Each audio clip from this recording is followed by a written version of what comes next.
Não falei que voltava? Então, voltei. Nossa, que tupete enorme, Carol.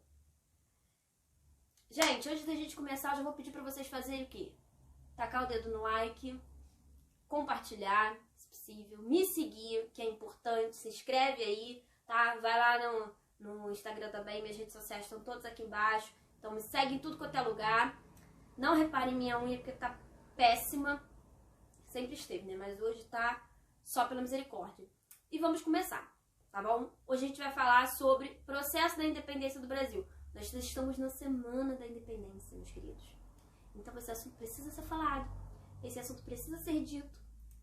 E vai ser eu mesmo que eu vou falar. Porque eu tô aqui pra isso. Tá? Vamos lá, vamos começar. Pessoal, primeiro passo é a gente entender o que estava acontecendo no mundo. A gente entender o contexto histórico para saber como que isso se sucedeu, né? Como é que foi desenrolando essa história, tá bom? Beleza, fora do Brasil a gente tem o quê? Europa. Óbvio, tudo girava em torno desse lugar. E mais especificamente nessa época, tudo girava em torno de quem? Napoleão Bonaparte. Todo mundo tinha medo dele, a beça.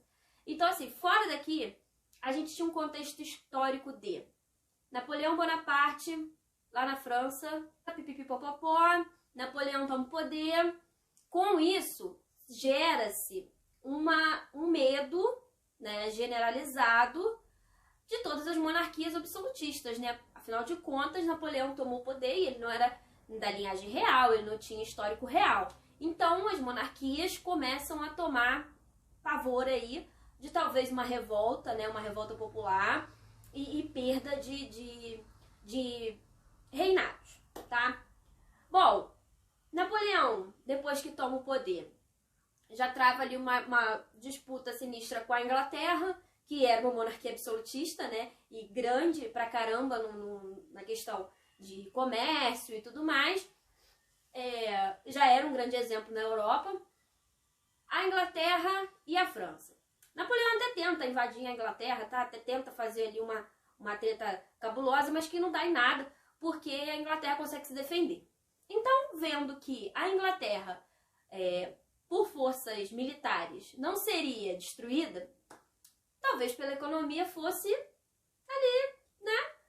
Talvez desse, pode ser que sim. E foi nisso que ele começou a investir, tá? Em 1806, a gente tem a assinatura do Bloqueio Continental, que era o quê? Napoleão decretou o Bloqueio Continental, dizendo que todos os países que tinham apoio da França, que eram ali, né, enfim, todos os países da Europa, na verdade, que comercializassem com a Inglaterra, a França iria invadir. Sim, dessa maneira, iria invadir. A Espanha já era aliada da França, já era aliada de Napoleão. Ali Portugal estava no meio do grupo do deixa disso, entendeu? Não faz isso não, cara. Não precisa disso não. Você quer se calar. E aí a França começa a pressionar. Pressiona, Dom João, você não vai assinar não. Tu não vai bloquear não. A gente tá aqui, tá te esperando. Se tu não bloquear vai dar ruim. Só que Portugal tinha uma relação muito boa com a Inglaterra. Era uma questão ali também da Inglaterra emprestar muito dinheiro para Portugal, porque Dom João já estava numa crise econômica faraônica, né? E se ele se aliasse à França, a Inglaterra iria cobrar a dívida. Se ele se aliasse à Inglaterra, a França ia invadir seu território. Então ele estava ali meio difícil para ele, né? Dom João, ele tava ruim para ele. Com esse contexto aí que a gente pode tomar ideia da quantidade de treta que isso poderia gerar, a Inglaterra apoia a vinda da família real para o Brasil, a vinda da família real portuguesa para o Brasil. Inclusive, né, essa jogada aí foi muito lucrativa para a Inglaterra e vocês já vão entender por quê. Eles escoltam uma família real para cá, tá? Tem o apoio da marinha inglesa. A família real foge de Portugal e vem para o Brasil, porque a França realmente iria invadir Portugal alguns dias depois dessa fuga aí, tá? Eles embarcam no dia 27, por aí, de novembro de 1807. Vocês veem que é pouco tempo depois do bloqueio continental, tá? Pouquíssimo tempo depois eles embarcam, novembro de 1807, eles embarcam para o Brasil. Chegam ao Brasil 2 meses depois, quase, porque... E, gente, foi uma viagem assim, ó. Que é isso? Passeio louco. Porque eles embarcam lá às pressas, né? E leva móvel, leva... Vocês estão achando que é tipo assim, Dom João pega a família dele e, olha, gente, arruma a mala aí que a gente precisa sair, bora. Não! Veio tipo a corte toda. Foi quase 15 mil pessoas, tá ligado? É muita gente vindo pra cá. E eles vêm, se desembarcam em Salvador em janeiro de 1808, sem a menor estrutura para recebê-los, óbvio. Era tipo 15 mil pessoas, era muita gente. Eles vão para Salvador, chega lá, desapropria a casa dos outros para poder abrigar membro da corte, uma loucura, uma embolação total. Ficam ali por algum tempo, pouco tempo inclusive, depois eles partem para o Rio de Janeiro. E aí a gente entra no quê? No período joanino. Exatamente, Brasil, período joanino. E quais foram as grandes e principais mudanças desse período? Assim que a família real chega ao Brasil, a gente já tem a abertura dos portos para nações amigas.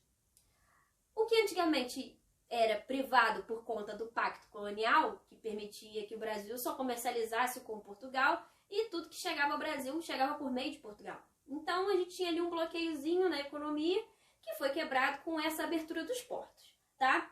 E quem era a nação amiga na época? Inglaterra. Então o mercado brasileiro borbulha de produtos ingleses, tá? A gente já tem a abertura da manufatura, que antigamente era proibido, o Dom João não permitia isso aqui no Brasil. A partir do momento que ele vem pra cá, passa a ser permitido. A gente tem a construção do Banco do Brasil, sim, o BB. Não é o BBB não, é o BB. O Banco do Brasil foi o primeiro banco público, né, aqui do Brasil. A gente tem a criação de escola de medicina, né, faculdades, Biblioteca Nacional, várias coisas. Gente, escola de arte no Rio de Janeiro, que foi inclusive muito influenciada pelos padrões franceses de arte, porque nem todo francês era inimigo de Portugal, e nem do Brasil, obviamente, gente, aqui colônia, não é nada a ver. Bom, a gente começa a ter um fenômeno que foi chamado de inversão colonial, que foi a primeira vez que isso acontece na história, inclusive, que é um rei governar o país estando na sua colônia, porque você não pensa que Napoleão chegou lá, não sei o que, lá invadiu e a família real perdeu tudo, não. Não, a família real continuou meio que governando à distância, né, EAD, o poder lá em Portugal. Enquanto Napoleão estava lá, deu meia dúzia de treta, sim, mas Dom João estava ali tentando contornar a situação. Bom, foi criado vários projetos aqui no Brasil, né, mas com a vinda de tanta gente pra cá, né, e para custear o luxo dessa galera toda que estava acostumada a viver, né, no faz-me rir lá no alto, a gente tem o quê? Um aumento de imposto. Claro que isso ia acontecer. Claro que isso ia acontecer. E com o aumento de imposto, meus amores, a gente tem o que também? Revolta.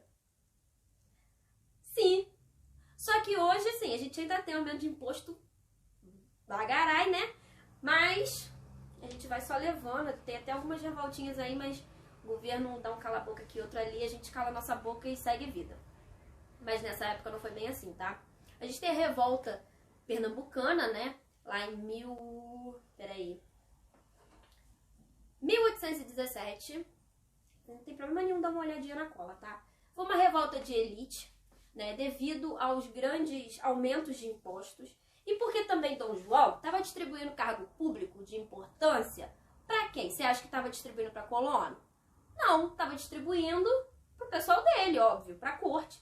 E aí, né, a elite pernambucana, a elite do Brasil, estava toda como? Essa revolta foi, inclusive, separatista, Pernambuco já queria se separar do Brasil. Lembrando que Pernambuco, na época, tinha uma grande relevância na economia brasileira, né, por N fatores, mas, enfim, eles queriam se separar. Foi, claro que foi sufocada e o líder, aconteceu o que a gente sabe que acontece com revoltosos da época, e vida que segue. Bom, Dom João ficou aqui no Brasil por 12 anos. Apenas 12 anos. Quando as coisas começam a se acalmar, né, que a gente já tem lá o declínio do dito cujo, do Napoleão, a gente já tem é menos perigoso da família real retornar. E concomitante a isso, os portugueses já estavam fazendo pressão para que Dom João fosse embora para Portugal e recolonizasse o Brasil, tá? Porque era uma economia muito grande, a gente já tinha crescido muito nesse tempo e eles estavam precisando de dinheiro para reerguer o país que foi destruído por Napoleão. A gente tem a revolta do Porto, que foi a pressão principal, né, o pontapé inicial para que a família real juntasse tudo que era deles e fosse embora para Portugal novamente. Sendo que, temos um porém, Dom João deixa aqui o Dom Pedro I, que ia ficar para poder governar o Brasil e desenrolar toda a situação de não ter ninguém aqui para poder governar, outra pessoa tomar o poder e pipipipopopó. Bom, Dom João volta para Portugal, Dom Pedro fica no Brasil e Dom João deixa um conselhinho com ele. Olha só, meu filho, a qualquer sinal que você vê de talvez ali uma separação, de uma independência, tu pega a coroa pra tu e bota na tua cabeça, porque senão outra pessoa vai fazer isso. E foi dito e feito. Logo depois disso, a gente já começa aí a independência do Brasil encaminhar, né, para ser decretada, as margens do Rio Ipiranga, lá em São Paulo, e tudo numa boa, tá bom? Sobre isso eu vou falar em um outro vídeo, tá? Esses daí vocês salvam, que é só o início. Amanhã tem o restante.